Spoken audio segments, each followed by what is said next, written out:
ഈശോയിലെ ഏറ്റവും പ്രിയപ്പെട്ട സഹോദരങ്ങളെ, കഴിഞ്ഞ 2 ദിവസങ്ങളിലൊക്കെ നമ്മൾ പറഞ്ഞുകൊണ്ടിരുന്ന ഒരു സബ്ജക്റ്റിൻ്റെ ഒരു കണ്ടിന്യൂറ്റി ആയിട്ടാണ് ഇന്ന് രാത്രിയിലും നമ്മൾ സംസാരിക്കാൻ പോകുന്നത്. മിനിങ്ങാന്ന് നമ്മൾ പറഞ്ഞില്ലേ, എന്ന പ്രഭാഷകന്റെ പുസ്തകത്തിൽ 32-ാമത്തെ അധ്യായത്തിൽ നമ്മൾ എടുത്തു വായിച്ചു. കർത്താവിനോട് എല്ലാം ആലോചിച്ചുകൊണ്ട് വേണം ചെയ്യാൻ, പ്രാർത്ഥിച്ചിട്ട് വേണം ചെയ്യാൻ. ഇന്നലെ അതിനൊരു വലിയ ഉദാഹരണം നമ്മൾ കണ്ടിരുന്നു. എന്താണത്?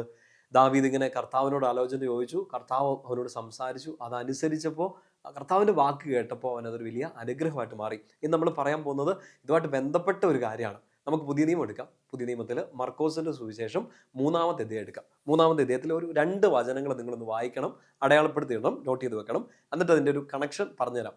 3-ാമത്തെ അധ്യായത്തിൽ 5-ാമത്തെ വാക്യമാണ്. ഈശോ സാപത്ത് ദിവസം ഒരു രോഗശാന്തി കൊടുക്കുന്ന ഒരു എപ്പിസോഡാണത്. 3:5 അവരുടെ ഹൃദയകാഠിന്യത്തിൽ ദുഃഖിച്ചവരെ ക്രോധത്തോടെ നോക്കിക്കൊണ്ട് ഈശോ അവനോട് പറഞ്ഞു, മേലാണ്ട് നിൽക്കുന്ന ആളോട് പറഞ്ഞു, കൈ നീട്ടുക. അവൻ കൈ നീട്ടി, അത് സുഖപ്പെട്ടു. ആ 3 കാര്യങ്ങളൊന്ന് അടയാളപ്പെടുത്തിയിടാവോ? കൈ നീട്ടുക, അവൻ കൈ നീട്ടി, അത് സുഖപ്പെട്ടു. ഇനി മറ്റൊരു വചനം നിങ്ങളൊന്ന് വായിക്കണം. 3-ാമത്തെ അധ്യായത്തിൽ തന്നെ 13-ാമത്തെ വാക്യം, 3:13. പിന്നെ അവൻ മലമുകളിലേക്ക് കയറി തനിക്ക് ഇഷ്ടമുള്ളവരെ അടുത്തേക്ക് വിളിച്ചു. അവർ അവൻ്റെ സമീപത്തേക്ക് ചെന്നു. പല കാര്യങ്ങൾക്ക് വേണ്ടി, ശുശ്രൂഷകൾക്ക് വേണ്ടി അവൻ അവരെ നിയോഗിച്ചു. 2 കാര്യങ്ങൾ നിങ്ങളൊന്ന് ശ്രദ്ധിക്കണം. ഒന്ന്, സൗഖ്യം സംഭവിക്കുന്ന കാര്യത്തിൽ നല്ലപോലെ ഒന്ന് മനസ്സിലാക്കണേ. ഈശോ പറഞ്ഞു, നീ കൈ നീട്ട്. അവൻ കൈ കെട്ടിയിരുന്നില്ല.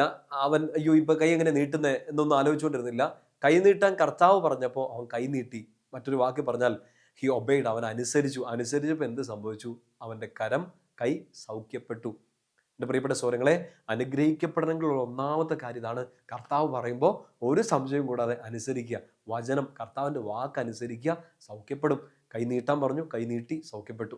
അതിനോട് ചേർത്ത് വായിക്കേണ്ട 3:13, അവൻ തനിക്ക് ഇഷ്ടമുള്ളവരെ അടുത്തേക്ക് വിളിച്ചു. ഞാൻ പിന്നെ വരാം, നോക്കട്ടെ, 2 ദിവസം കഴിയട്ടെ, ഒന്നും പറഞ്ഞില്ല. കർത്താവ് എന്തിനാ വരണ്ടേന്നും കൂടെ ചോദിച്ചില്ല. ഒരു വാക്കും അവിടെ പറയുന്നില്ല. അവൻ വിളിച്ചു, അവരടുത്തേക്ക് ചെന്ന അവരെ അവൻ ശക്തിപ്പെടുത്തി, വലിയ കാര്യങ്ങൾക്ക് വേണ്ടി നിയോഗിച്ചു. സോ അനുഗ്രഹിക്കപ്പെടണമെങ്കിൽ നിങ്ങൾ ആദ്യം എന്ത് ചെയ്യണം? ഞാൻ എന്ത് ചെയ്യണം? ഈശോ പറയുന്ന അനുസരിക്കണം. ഇന്ന് പള്ളിയിൽ പോകാൻ വേണ്ടിയിട്ട് ഒരു ബോധ്യം ഉള്ളിൽ കിട്ടിയോ? പള്ളിയിൽ പോകണം. ഇന്ന് പ്രാർത്ഥിക്കാൻ ബോധ്യം കിട്ടുന്നുണ്ടോ? അനുസരിക്കണം. നമ്മളോട് ആളുകളൊക്കെ പറഞ്ഞ്, നമ്മുടെ ഗുരുക്കന്മാരൊക്കെ നമ്മളോട് പറഞ്ഞു തരിക, മോനെ മോളെ ഇത് ശരിയല്ലടാ, ഇത് തിരുത്ത്, ഇങ്ങനെ പോയാൽ ശരിയാവില്ല. കർത്താവിൻ്റെ വാക്ക് സംസാരിക്കുന്നവർ അത് പറയുമ്പോൾ അത് കേട്ട് അനുസരിക്കണം. അനുസരണത്തിൻ്റെ പിന്നാലെ അനുഗ്രഹം ഒരു കുത്തൊഴുക്ക് പോലെ നിങ്ങളുടെ ജീവിതത്തിലേക്ക് വരും. എൻ്റെ പ്രിയപ്പെട്ട സഹോദരങ്ങൾ, ഇപ്പോൾ എന്തെങ്കിലുമൊക്കെ ഒരു പ്രതിസന്ധിയിലൂടെയൊക്കെ കടന്നു പോകാണ്, വഴിമുട്ടി നിൽക്കുകയാണ്, എന്നാ ചെയ്യേണ്ടതെന്ന് അറിയത്തില്ലാത്തൊരു സിറ്റുവേഷനൊക്കെ ആണെങ്കിൽ, first thing to do, Isho പറയുന്ന ഒന്ന് അനുസരിച്ച് വചനം വായിക്ക്. എന്നിട്ട് കർത്താവ് പറയുന്ന പോലെ അങ്ങ് ചെയ്തേ, അനുഗ്രഹമായിട്ട് മാറുന്നേ. നമുക്ക് ഈ ഒരു ബോധ്യത്തിലല്ലേ കർത്താവ് എന്തോരം ഉദാഹരണങ്ങളാണ് ബൈബിളിൽ നമ്മൾ കാണുന്നില്ലേ? കർത്താവിനെ അനുസരിച്ച് എല്ലാവർക്കും അനുഗ്രഹമായി. അനുസരിക്കാത്തവർക്കൊക്കെ നല്ല മുട്ടം പണി കിട്ടുന്നതായിട്ടൊക്കെ പ്രത്യേകിച്ച് പഴയ നിയമത്തിലൊക്കെ കാണുന്നുണ്ട്. നിങ്ങൾക്ക് ഇന്ന് രാത്രി ഞാൻ കിടക്കുന്നതിന് മുമ്പ് ഒരു ഹോംവർക്ക് തരാൻ വേണ്ടി പോവാണ്. നിർബന്ധമായിട്ടും വായിക്കണം കേട്ടോ. ഒരു ഇച്ചിരി വലിയ ചാപ്റ്ററാണ് വായിക്കാൻ തരാൻ പോകുന്നത്. വലിയതെന്ന് വെച്ചാൽ ഒരു 68 വാക്യങ്ങളുള്ള ഒരു ഭാഗമാണ്. നിങ്ങളൊന്ന് വായിച്ചോ ഇന്ന് രാത്രി കിടക്കുന്നതിന് മുമ്പ്. 2 ഭാഗമാണ് ഈ പറയാൻ പോകുന്ന ചാപ്റ്ററിനുള്ളത്. നിയമാവർത്തന പുസ്തകം ഡ്യൂട്രോണമി ചാപ്റ്റർ 28 ആണ്. അനുഗ്രഹത്തെക്കുറിച്ചും ശാപത്തെക്കുറിച്ചും പറയുന്നുണ്ട്. അനുസരിച്ചാലുള്ള അനുഗ്രഹങ്ങൾ, അനുസരിച്ചില്ലെങ്കിൽ ഉണ്ടാവാൻ പോകുന്ന പ്രശ്നങ്ങളെക്കുറിച്ചൊക്കെ പഴയ നിയമത്തിൽ ഒരു സ്ട്രിക്റ്റ് ലാംഗ്വേജിൽ ഇങ്ങനെ പറയാണ്. നിങ്ങൾ എന്നാ ചെയ്യേണ്ടതെന്ന് അറിയോ? ഈ 68 വാക്യങ്ങളുള്ള ഈ ഭാഗം 2 ഭാഗങ്ങളാണെന്ന് പറഞ്ഞല്ലോ. അനുസരണക്കേടിന് ശിക്ഷയുണ്ട്, അനുഗ്രഹങ്ങളും ഉണ്ട്. അനുസരിച്ച അനുഗ്രഹമുണ്ട്. ആദ്യം എന്നാ വായിക്കണം എന്നറിയോ? ഈ അനുസരണക്കേടിന് ശിക്ഷ, അനുസരിച്ചില്ലെങ്കിൽ കർത്താവിനെതിരെ പോയാൽ നമുക്ക് എന്നൊക്കെ ശിക്ഷ കിട്ടാൻ സാധ്യതയുണ്ടെന്ന് ആദ്യം വായിക്കണം. ഇല്ലെങ്കിൽ അത് നിങ്ങൾ രണ്ടാമത് വായിച്ചാൽ മിക്കവാറും ഇന്ന് രാത്രി നിങ്ങൾ ഉറങ്ങത്തില്ല, പേടിച്ചു പോകത്തോളും.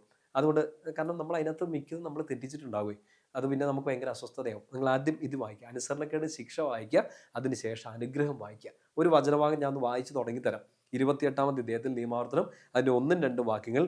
നിന്റെ ദൈവമായ കർത്താവിൻ്റെ വാക്ക് കേട്ട് ഇന്ന് ഞാൻ നിനക്ക് നൽകുന്ന കൽപ്പനകളെല്ലാം സൂക്ഷ്മമായി പാലിക്കുമെങ്കിൽ അവിടുന്ന് നിന്നെ ഭൂമിയിലെ മറ്റെല്ലാ ജനതകളെക്കാൾ ഉന്നതനാക്കും. ടോപ്പ് ലെവലിൽ എത്തിക്കുമെന്നാണ് പറഞ്ഞത്. എന്ത് ചെയ്തിട്ടുണ്ടെങ്കിൽ? കൂടുതൽ ഓടിയാൽ, കൂടുതൽ ചാടിയാൽ, കൂടുതൽ അധ്വാനിച്ചാൽ ആണോ? അല്ല. നീ കർത്താവിൻ്റെ വചനം അനുസരിച്ചാൽ ലോകത്തിലെ മറ്റെല്ലാ ജനതയെക്കാൾ കർത്താവ് നിന്നെ അനുഗ്രഹിക്കും. കേട്ടുകൊണ്ടിരിക്കുന്ന ഈശോയുടെ പ്രിയപ്പെട്ട കുഞ്ഞിൻ്റെ ഹൃദയത്തിലേക്ക് ഏറ്റെടുക്കാവോ? നീ പഠിക്കുന്നിടത്ത്, നീ താമസിക്കുന്ന ഹോസ്റ്റലിൽ, നിന്റെ വീട്ടിൽ, നിന്റെ ബന്ധുജനങ്ങളുടെ ഇടയിൽ, നീ ആയിരിക്കുന്ന ദേശത്ത് കർത്താവ് മറ്റെല്ലാവരെക്കാട്ടും കൂടുതൽ നിന്നെ സ്നേഹിക്കും, അനുഗ്രഹിക്കും, ഉന്നതനാക്കും, നിന്നെ ഉയർത്തും. ഒറ്റ കാര്യത്തിൽ, ഓൺലി വൺ കണ്ടീഷൻ, നീ കർത്താവ് പറയുന്നത് അനുസരിച്ചാൽ അനുഗ്രഹമാക്കി മാറ്റും. പ്രിയപ്പെട്ട സഹോദരങ്ങളെ, അതിൻ്റെ തൊട്ടടുത്ത വാക്യം ശ്രദ്ധിച്ചേ, 28:2. അവിടുത്തെ വചനം ശ്രവിച്ചാൽ അവിടുന്ന് ഈ അനുഗ്രഹമെല്ലാം നിന്റെ മേൽ ചൊരിയും. ഇനി 3-ാമത്തെ വാക്യം മുതൽ 14-ാമത്തെ വാക്യം വരെ ആ അനുഗ്രഹത്തിൻ്റെ ഒരു ലിസ്റ്റാണ്. 15 മുതൽ 68 വരെയാണ്. ഇച്ചിരി ശിക്ഷ കൂടുതലുണ്ട്. അനുസരണക്കേടൊക്കെ തലതെറിച്ചൊക്കെ പോയിട്ടുണ്ടെങ്കിൽ നല്ല ഇടി കിട്ടും എന്നൊക്കെ പറയുന്നുണ്ട്. അപ്പോൾ നിങ്ങൾ ഇന്ന് രാത്രി ഇത് വായിക്കാവോ? വായിച്ചിട്ട് ഒരു കാര്യം മാത്രം നിങ്ങളൊന്ന് ഹോംവർക്കായിട്ട് ചെയ്യുക. ഈ വലിയ ഹോംവർക്കിൻ്റെ ഭാഗമായിട്ട് ഒരു മിനി ഹോംവർക്ക്. ഈ ശിക്ഷ വായിച്ച് അനുഗ്രഹമൊക്കെ വായിക്കണം. ഈ അനുഗ്രഹത്തിൻ്റെ ഒരു എപ്പിസോഡ് ഉണ്ടല്ലോ, 3-ാമത്തെ വാക്യം മുതൽ 14-ാമത്തെ വാക്യം വരെ. അതിനകത്ത് നിങ്ങൾക്ക് ഏറ്റവും നിങ്ങളുടെ ഹൃദയത്തിലോട്ട് ഏറ്റവും സ്പർശിക്കുന്ന ഒരു വചനം, എല്ലാം നല്ല പവർഫുൾ അഭിഷേകം നിറഞ്ഞ വചനമാണ്. അതിനകത്ത് ഒരു വചനം നിങ്ങളൊന്ന് സെലക്ട് ചെയ്തിട്ട് കമൻറ്റ് ബോക്സിൽ ഒന്ന് ടൈപ്പ് ചെയ്തിട്ടേക്കാം. അതൊരു വലിയ അനുഗ്രഹമാവട്ടെ. നിങ്ങൾക്ക് മാത്രമല്ല, കേൾക്കുന്ന എല്ലാവർക്കും അതൊരു അനുഗ്രഹമായിട്ട് മാറട്ടെ. ഈശോയെ അനുസരിക്കാൻ, ഈശോയുടെ വചനം അനുസരിക്കാൻ എനിക്കും നിങ്ങൾക്കും കൂടുതൽ കൃപ ലഭിക്കട്ടെ. നമ്മുടെ ഹൃദയം തുറക്കട്ടെ. അനുസരിച്ചാൽ അനുഗ്രഹിക്കുന്ന ഒരു കർത്താവ് നമുക്കുണ്ടെന്നുള്ള ഉറച്ച ബോധ്യത്തിൽ നമുക്ക് മുമ്പോട്ട് നീങ്ങാം. ശാന്തമായിട്ട് കിടന്നുറങ്ങുക. നാളെ ഉണർന്നെഴുതുക. കർത്താവ് പറയുന്നത് അനുസരിക്കുക. അനുഗ്രഹമാവട്ടെ. നമ്മുടെ കർത്താവ് ഈശോ മിശിഹായുടെ കൃപയും പിതാവായ ദൈവത്തിൻ്റെ സ്നേഹവും പരിശുദ്ധാത്മാവിൻ്റെ സഹവാസവും കൂടി ഉണ്ടായിരിക്കട്ടെ. എപ്പോഴും എപ്പോഴും എന്നേക്കും. ആമേൻ. ഈശോ മിശിഹായ്ക്ക് സ്തുതിയായിരിക്കട്ടെ.